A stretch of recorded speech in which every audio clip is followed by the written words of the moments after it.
Mr. Jones owned a cotton plantation and many slaves.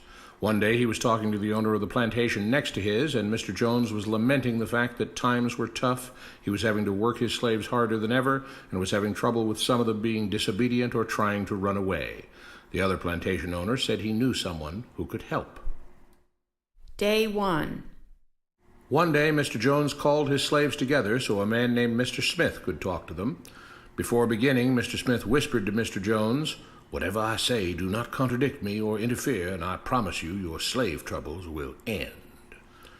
"My name is Mr. Smith," he said to the slaves, "and this may be the happiest day of your lives. From today forward, you will no longer be slaves, but free men." Mr. Jones was so shocked he started to step forward, but Mr. Smith gestured for him to remain silent. He did, only because the other plantation owner had spoken so highly of Mr. Smith's skills. "You are no longer the property of Mr. Jones," Mr. Smith continued. "You are free. No more would you be forced to labor for the benefit of Mr. Jones. Now you can work for yourselves." Now the slaves were all murmuring and looking at each other. Many were smiling, many were looking puzzled. "In fact, you are now free to leave the plantation whenever you want," Mr. Smith said. "However, since we are surrounded by other plantations, if you leave, some other plantation owner will likely claim you as his own the moment you set foot on his property. So I urge you not to risk your newfound freedom by doing something so foolish. Instead, I suggest that you stay here, no longer as slaves, but as willing participants and part owners of this plantation. Yes, this is now your plantation." Mr. Jones bit his tongue to keep from objecting.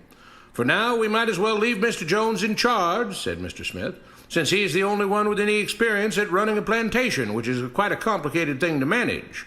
But he will no longer be your master, but just another worker on the plantation. In fact, he will now be using his organizational and management skills to serve you. Whatever problems you may have had with him before, you are now all equals, and you need each other to make this work. If we all cooperate and work together, we can all reap the benefits together. In honor of this happy occasion, I present you this new symbol of togetherness and cooperation, this flag, which shall be the emblem of the new, free Jones plantation." He held up the new flag, but most of those listening were still too amazed to respond. "And this shall be our motto," Mr. Smith announced. "We work together as free men for our mutual benefit, pledging our allegiance to the Jones plantation, which stands for prosperity, liberty, and justice for all. To celebrate, everyone has the rest of the day off. Enjoy your freedom, do as you please, and be back here tomorrow morning, bright and early, so that we may begin work on this great and noble new endeavor as equal free men." Finally convinced that Mr. Smith was serious, the former slaves applauded and cheered. Day 2. "We all want this plantation to do well," Mr. Smith said at the beginning of the next meeting, "so we can all share in the benefits. We all know that it takes a lot of effort to make a cotton plantation work. Just because you're all free doesn't mean you can stop working. In fact, since you're now working for yourselves, I expect you to work even harder than ever before, but now with pride and joy, knowing that you're working for yourselves. Of course, there still have to be rules. If everyone just does whatever he wants, the plantation won't produce anything. This experiment will fail, and we'll all starve. You should be thankful that Mr. Jones has agreed to stay on to lend his knowledge and skills to this endeavor, and I trust you will all do your own part to make this work. Several of you have been chosen to act as project supervisors to manage different aspects of the operation, to make sure everyone is doing his assigned job, to make sure that the rules are followed, and so on.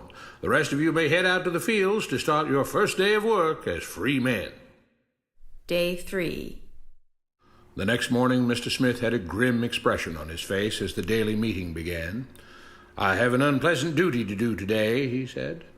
"Yesterday, Charles was caught keeping some of the cotton he picked, presumably to sell for his own personal profit.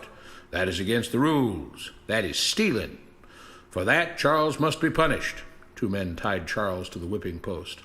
"I take no joy in this," Mr. Smith continued, "but you must understand, if we do not maintain order, if we do not have rules that we all abide by, then the plantation will fail, and we will all suffer." The whip cracked against Charles' back. "But if we all pitch in for the common good, then we can all prosper. Being free doesn't mean you should be selfish and greedy. We must each do our assigned duties and obey the rules, and then we can all benefit, and each of you will receive your appropriate share of the profits."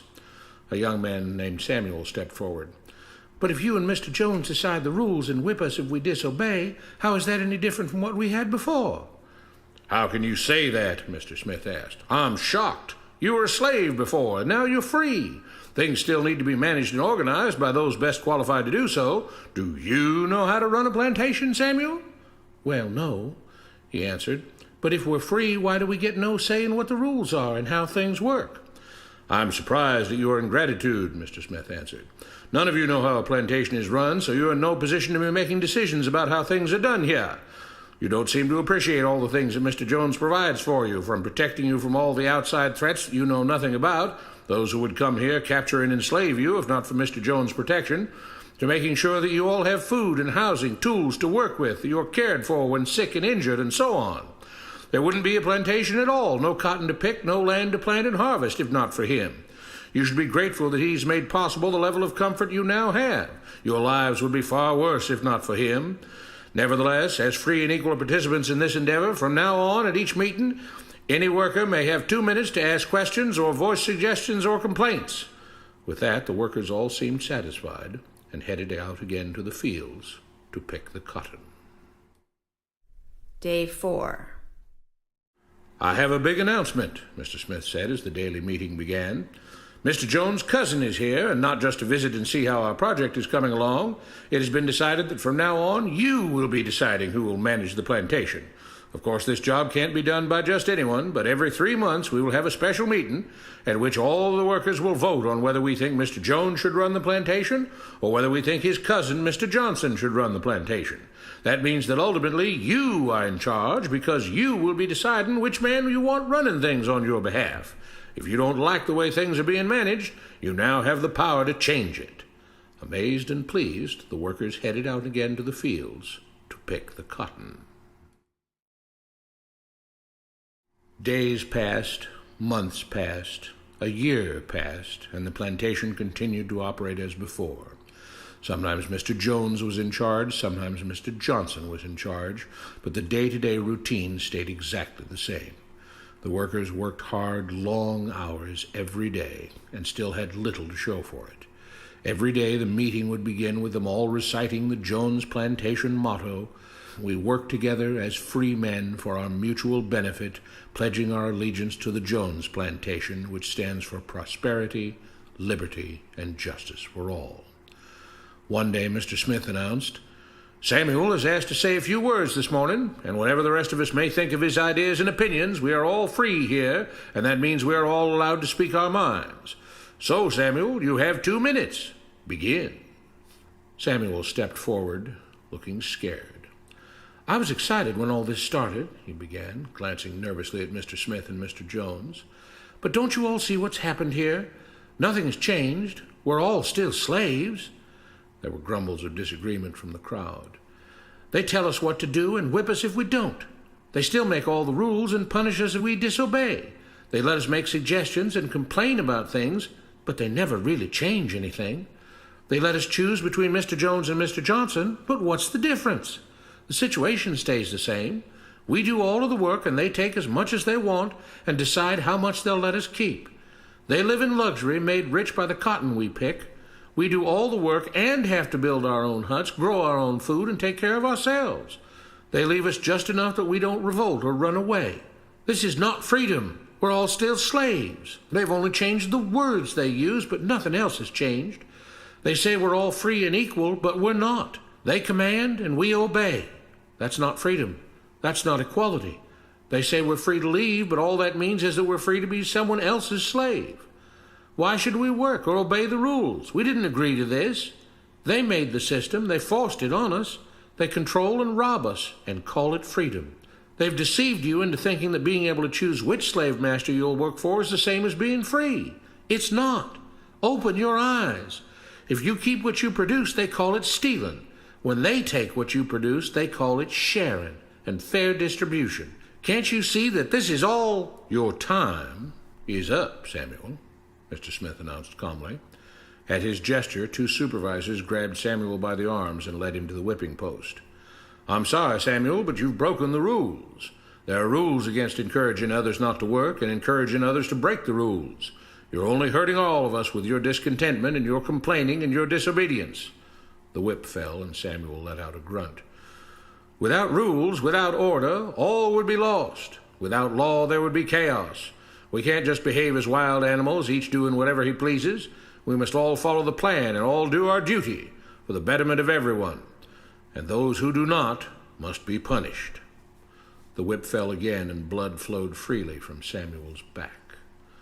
"Samuel, it is you who are stealing from the others. When you don't do your assigned work, you are making more work for others. When you disobey the rules, it is you who are endangering the future of everyone else here.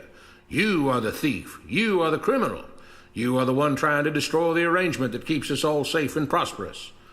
At every lash of the whip, the other workers cheered louder and louder, some yelling curses at Samuel. "Being spoiled and selfish, you complain about everything, talking as if you're oppressed. But you are the one ruining things. You are the one keeping us from being all we could be. It is your greed and your rebelliousness that is hurting all of us. They all play by the rules," Mr. Smith said, gesturing at the others. "What makes you think that you don't have to? You think you're above the law?" There were loud yells of agreement as the whip fell again. "We must maintain order," Mr. Smith proclaimed, "to make this plantation great, to make it so that we can all be happy and prosperous. To have the society we want, there have to be rules. We all have to contribute our fair share to this great endeavor, and we cannot tolerate actions and attitudes that seek to undermine the amazing things that together as free men we have achieved and will continue to achieve." Mr. Jones was smiling as he gave Mr. Smith a pat on the back. The crowd was cheering so loudly that none of them had noticed that Samuel had died. What you have been taught about government and politics is no more accurate or reasonable than what Mr. Smith taught the slaves. If you're ready to look through the veil of rhetoric and propaganda to see the reality beneath, get a copy of The Most Dangerous Superstition. It will change the way you see the world.